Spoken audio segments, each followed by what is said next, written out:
Welcome to Shaped by Faith with your host, Theresa Rowe. To find out more about Shaped by Faith and Theresa Rowe, please visit shapedbyfaith.com or visit the YouTube channel, Facebook, or Instagram. And now, here is Theresa Rowe.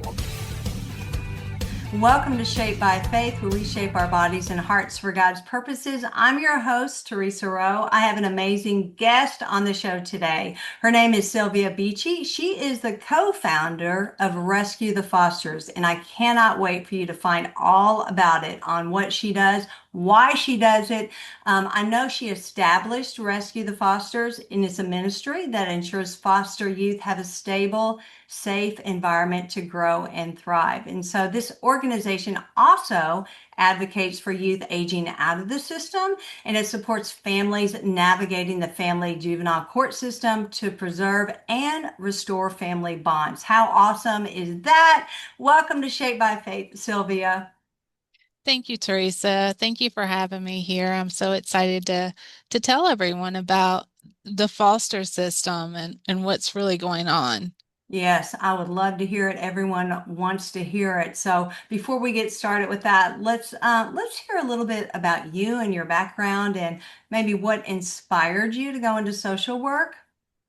Well, I really fought it. I didn't want to go into social work, to be honest with you. I was going through a tough time. I was going through a divorce. I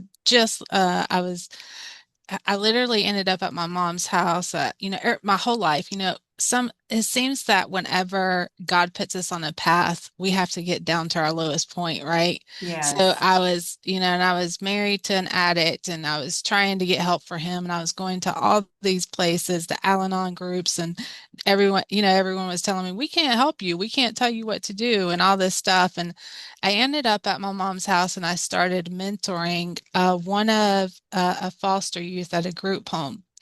And she was 15, and all I did was take her out like once a week for 2 hours, would go shopping, would go to the movies, and I really liked it, and I found a purpose, Mm. and so that's how I got started, was just mentoring and trying to figure out what I wanted to do and where I wanted to go next.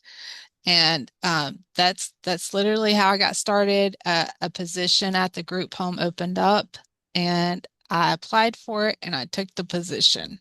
That is awesome. I love how God works things out so that Yes. he gets the glory and so that it's good for us too. And, he uses, and I found this, Sylvia, in my life, he uses like the past and some pain for his divine purpose to walk out and do what he's called us to do. So how amazing is that?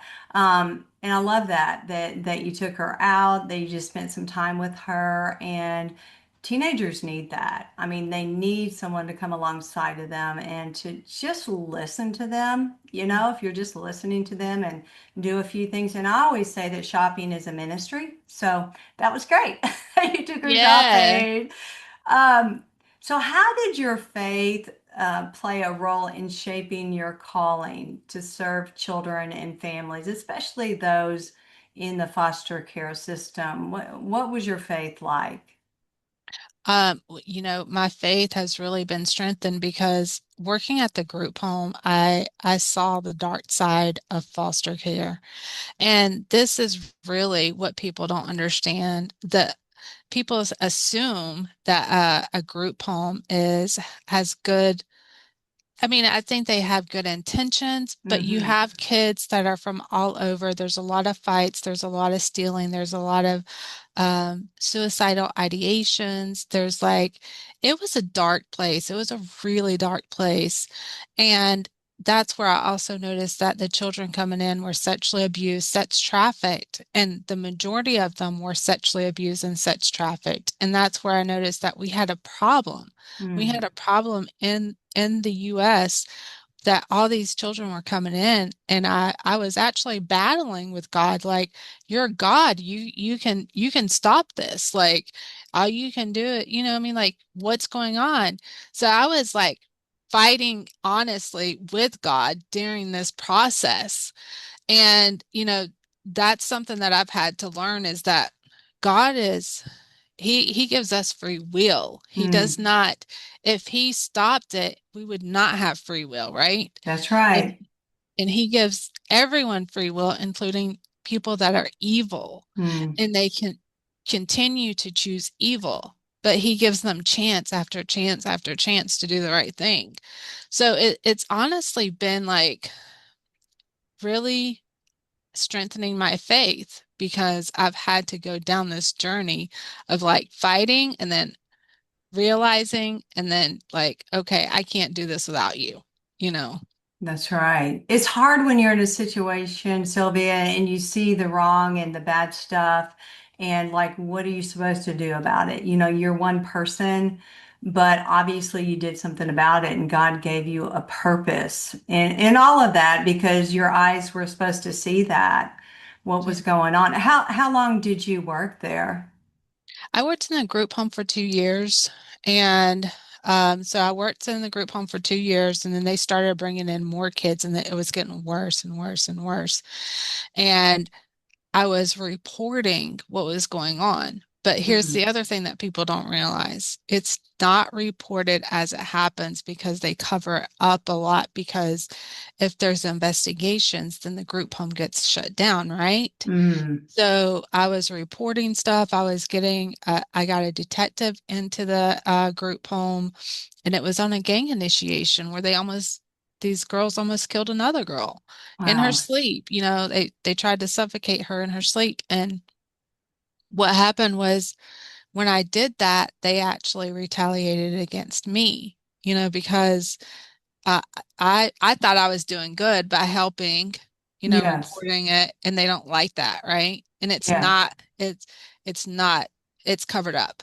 So, Mm, um, I was there for 2 years, and I was like, all right, I gotta move. I gotta move positions. I felt like something bad was gonna happen. This was the other thing that God was constantly doing. He was constantly leading me from position to position because I was like, all right, something bad is gonna happen, and they're gonna blame me. mm-hmm. And so I applied for a case working position. And so I went into that, and I was in casework for 2 years. So I did the group home for 2 years, then I moved over and did that for 2 years. And then I was a transporter and a behavior aide after that. Wow. How many kids were in, let's say, a group home, Sylvia? And like, what are the arrangements? Or like a lot of kids in the same space when they're sleeping? And how does that work? So the way this one was set up is it was 10 to 12 mats.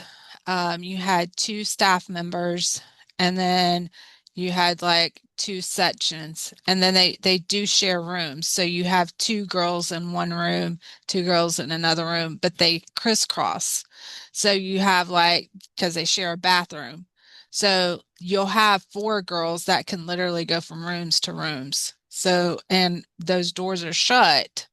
So, like in the middle of the night, they can be going back and forth and you don't know. Mm, And so that's the other thing is that there's a lot of stuff that happens behind doors that because you have two people. Now imagine you got two people, 12 kids, 10 to 12 kids, girls, all from 12 to 18, and they're from different walks of life.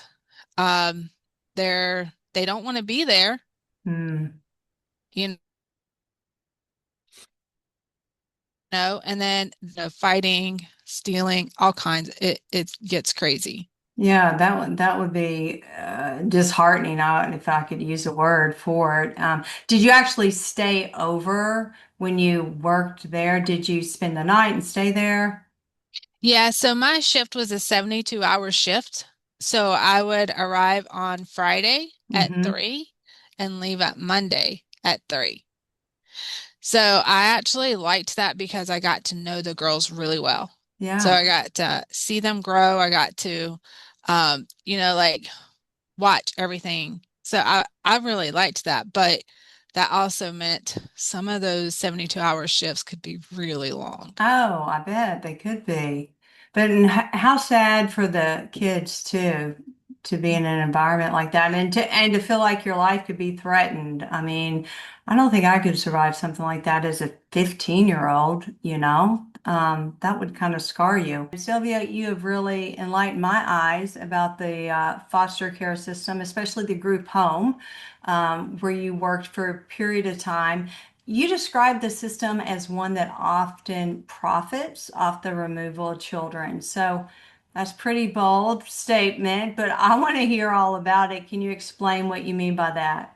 Yeah, and it is a bold statement, and and it should be because people do not realize how the foster system is funded. And I was like, if they realized it, they would be livid. So going from the group home to case working is where I found the money part, right? So we Okay. actually had quotas. We had quotas to maintain children in foster homes and to bring them in. And anyone who doesn't believe me, you can go to my website, you can click on resources, scroll down to quality, quantity versus quality.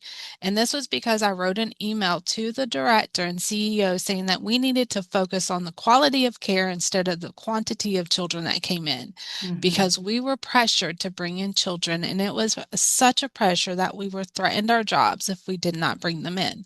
My goals are listed on there. You can look at them. You can see the goals that we were required to have and what our goal was. So it'll say like our goal is 88, 90, and we had 88. So we had to bring in more children, right? And so that's where I was like, this is crazy. Okay. Yeah. Like you don't even think that people have quotas on children. Mm-mm. So that was part of it. The other part of it is they receive the funding based on the behaviors of the children. So when I say there are children that are coming in that are sex trafficked, they get more money for sex trafficked children. They get more money for sexually abused children because those children need more care in order to become stable, right? That part Yes. makes sense, right? Mm-hmm. However, that money does not go to the children, it goes to the placement agencies. Oh, wow. So when a child comes in as a caseworker, we would fill out what's called a waiver. And on this waiver, you fill it out and you put like you'll say, the child is defiant, doesn't follow rules, she's a runner, she runs away. That gets you more money. She has suicidal ideations and self-harm. That gets you more money.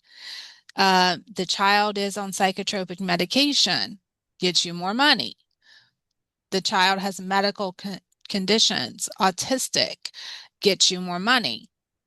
So if you're wondering why they're going after children that are, if I don't know if you've heard the term medically kidnapped, but that's what the hospitals are doing. They get money to take these children, and they get more money depending on the needs of the child. That is just wrong, all the way around. And Lord help them because, I mean, for the children. So are children taken out of homes, Sylvia, like children that should not be taken out of homes? Absolutely. They are going after children that are in very good, stable homes because they are adoptable. And this is what really got me started was I was being retaliated because I didn't think there should be quotas. I didn't think there should be these types of things on children, right? I kept Exactly. saying we need less children in foster care, not more children in foster care, right? That's right. So I started researching CPS on my own. And I started coming across these parents that were saying that their children were taken on false allegations. The caseworker was lying under oath. She was falsifying documents. And I started reaching out to these parents and saying, I want to see your documents because Mm-hmm. I saw what we had, but I didn't see what they had. Mm-hmm. One of the mothers that I met with, and this was while I was a caseworker, was in Marietta, Georgia. Her case is out of Alabama, and this is on my website as well. It's on the first homepage. Her baby was taken at a day old, right after birth, from Anniston, Alabama. I think it's regional hospital in Anniston, Alabama. And The caseworker signed as the mother on the birth certificate, walked out of the hospital with her, with him. No way. Yes. And then he was adopted out and she don't even know where he is. And so this was one of those cases that when I saw her paperwork, I was like, it's all fraud. It's Mm-hmm. fraud. Like the caseworker lied. She falsified documents. She walked out with a child that wasn't hers. And the case was actually a mistaken identity. So they were saying that she was this other couple from Arizona. And then when she gave them, they ran fingerprints, did the DNA, and she's like, all right, we realized this is not the person we thought you were, that they would give him her child back. Mm-hmm. And they didn't. They said, all right, now you have to do a case plan. And she's like, no, I'm not doing a case plan because you have the wrong person. Mm-hmm. So because she wouldn't do a case plan, well, actually, the whole plan was to adopt her child out because the state gets incentives to adopt the child out. Do they target certain families or something in the hospitals? I don't understand, Sylvia. They do. So, um, that hospital that she had her baby taken from had 129 babies taken in 1 year from CPS. Okay, and that Oh. was an article that was written after she came forward and they did investigation. Okay, this goes back to literally to I think it was 1928 when Georgia Tan, I don't know if you know who Georgia Tan is, No. but she was a caseworker that was taking children from poor families and placing them with rich families because she thought that she was doing them a service because they were poor. She was like basically poor people or peasants. Mm. And that was the mentality, but she was getting money, right? And she was selling them on the black market. There's a Unbelievable. whole podcast on this, but the state literally receives money, and this goes back to ASFA, which is the Adoption Safe and Families Act, which Mm-hmm. was put in place by Bill and Hillary Clinton in 1997. Wow. So, yeah, so Wow. it goes really deep. Wow. Okay. So is there any way the general public can find out? Like, let's say I had my daughter-in-law is going to have a child and she is going to go to this hospital. Is there any way to find out like how many children have been taken from that hospital? Is there any record of that for the general public? Well, right now, I think there's more coming out because so many people are coming forward about going to a children's hospital specifically and Mm-hmm. then being targeted. In Atlanta, I'm not sure where you are, but in Atlanta, there's a hospital called Children's Healthcare of Atlanta, which is CHOA, and there are um, five pediatric abuse pediatric on in the hospital. And what happens is that when a parent takes their child to this hospital, that pediatrician will say, "Oh, we suspect abuse." And then they will charge the parents with abuse, and then the parents have to fight criminal charges. This happened to five families, just won their cases, but they were looking at 88 years in prison. Unbelievable. And Wow. so there are, so it's basically you got to start researching, and we are trying to raise awareness on Mm-hmm. who they are. So for that case, it was Barbara Knotts. This lady has moved around state to state and has gone to children's hospitals, and she's been every time she's under investigation, she moves. So she was just in under investigation, she moved again, and she resigns. Wow. I'm just sitting over here going, what? People don't know this. So about the foster care system and what's going on is just so tragic. And so thank you so much for bringing awareness to it. So obviously there was a moment when you're like, okay, enough is enough. And God led you to start rescue the fosters. So tell us about it. Yeah, so Literally, I just kept getting in trouble and working in the system because I was reporting things and I was asking for audits and I was like, I can't do this anymore. I've got to find a way that I can actually help families. And I Hmm. wanted to give families like Lorena, like the mom that I met, a place to go because they didn't have a place to go. When CPS knocked on the door, who did you go to? You couldn't go to CPS, you couldn't go to the police, and nobody would believe them because that's the stigma that's been placed on them that if parents had their child taken, they did something wrong, Hmm. right? So that's a stigma that we're having to break because um, they literally lie in the documents, they falsify it, they create the narrative. So I was like, I got to give them a place to go. Hmm. And KK is one of the founders of Rescue the Fosters, and she was a foster youth that I met while working at the group home, and she's actually one that came up with the name Rescue the Fosters. I like So it. that's where the name came from. And when we say we want to make sure that a child has a safe environment, it means while they're in foster care too, because foster care is not safe for children. These group homes are not safe. The and I will say there are good foster parents out there. I'm not one that hates on everybody, Hmm. but there are some really bad foster parents out there too. And when children come forward, when they tell their caseworkers, it's covered up. They're told that they're liars and nothing is done. So that's what we wanted to give foster kids a place to report this so that we could follow up.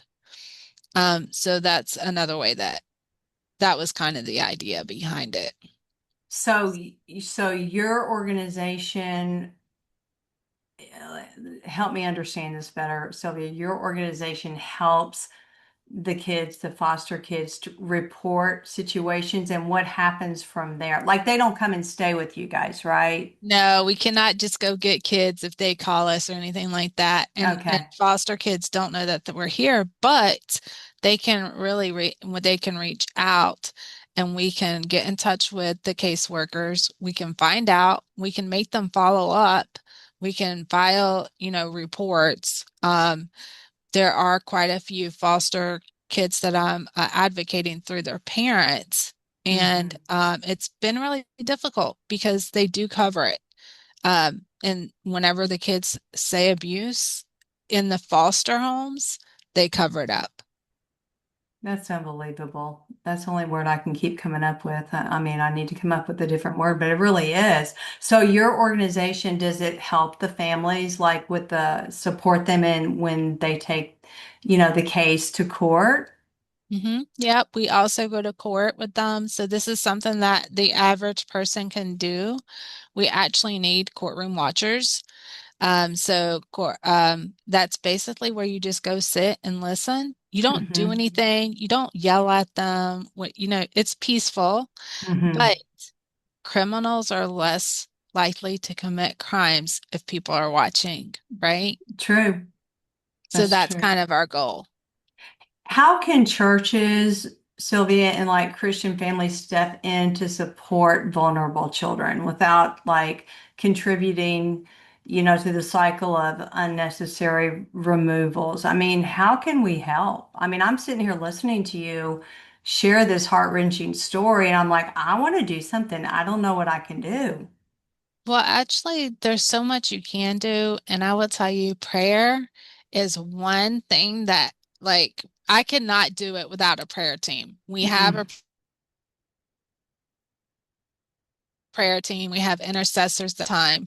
So that's something that the church can do, but that's also like get involved and like I think again that people assume that if a child was taken, the parent did something wrong. And yeah. I think that's where we can like get to know the family and find out the evidence, listen to them and support them. Like that a lot of times that's what they need is just someone to believe them because Hmm. they go to all these places and everyone's like, oh, that can't happen. Oh, that's not true. Hmm. So that's part of how the church can get involved. Um, is just by being a support system. The churches in Atlanta, the groups that were in Atlanta, that was through You Are the Power. That's another organization I work with.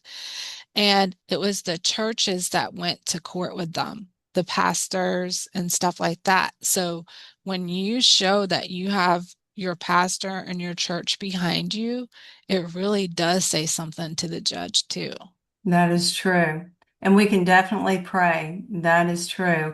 I recently had a guest on and she was letting me know the statistics, and it was a very high, it was shocking to me. Statistic, 90 something percent of foster children were taken out of their homes and placed in the foster care system, and they already had a stable home.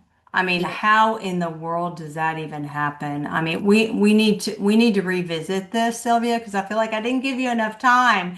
Our time is out, but let's revisit this and do like a part two, because I feel like we need to talk about this more.